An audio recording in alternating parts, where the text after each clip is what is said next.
Have you ever been stuck in your head spinning the same thought like a vinyl record that forgot to lift the needle? A loop that feels airtight, like there isn't a new move or a new thought or a new choice for you to reach. Let's clear that up. The spinning doesn't mean you're broken. It means you've been staring at the same picture, asking it to change without anyone giving the mind what it needed first, a better question. Most people search for answers, but answers don't pause confusion. They don't expand a mind that boxed itself in. What shifts us forward is a question that stops the spin long enough for awareness to come back online. And that's what I do with clients. When you're stuck in your head and spinning, I notice what hasn't been noticed yet. And I ask the questions your confusion didn't see coming.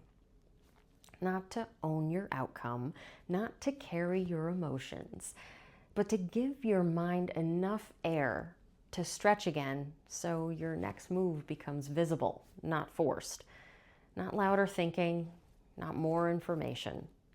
Not a list of steps, a question that matters, placed at the exact second the loop forgot to defend itself. The mind, yours, mine, ours, it has patterns when we get stuck. It circles the same worry. It debates the same wall. And it mistakes thinking harder for thinking clearer. It fears choosing differently, even if differently is exactly what it's craving. And craving isn't shameful, it's human. It just needs space. When someone brings me a confused situation, my brain moves this way naturally. I don't panic with them. I see the part they haven't looked at yet. I don't debate with them. I interrupt the loop. I don't write their ending. I open enough room for a fresh thought to take shape again from within them. And in that pause, clarity returns without costumes, without posturing, without pressure to own anything other than the next honest thought forming in their own mind. A moment, a shift, a widened view, a next thought forming that was not possible a second before.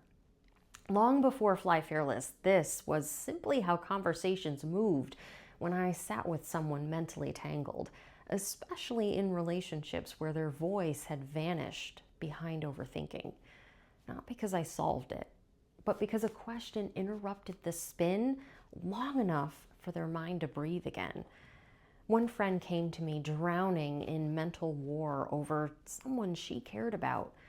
Everyone gave answers, and the answers bounced off. So I asked questions her confusion didn't brace for. Do you feel more like yourself when you're with him, or less? Is staying giving you energy or just stealing your fire? Not because the answer belonged to me, but because awareness belongs to the person who's stuck, not the one asking the question.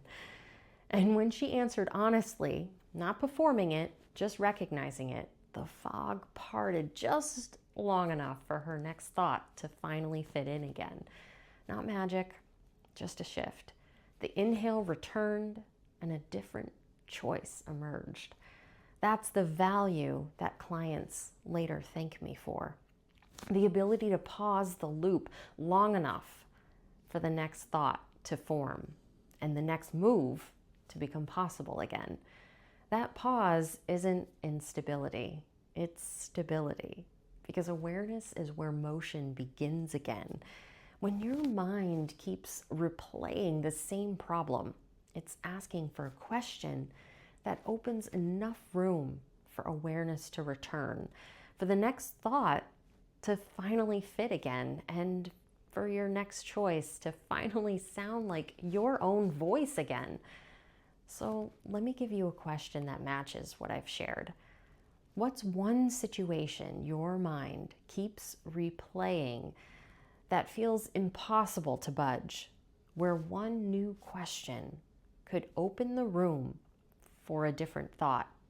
Not the whole story, not your final plan, just the one place for the loop that feels too tight for a fresh thought to finally land. If this shifted something for you, please leave a comment. And if you want someone to interrupt that loop with you directly, book time on my calendar with the link in my bio. No pressure, just space to think without negotiating the same wall alone. And I'll see you in the next video.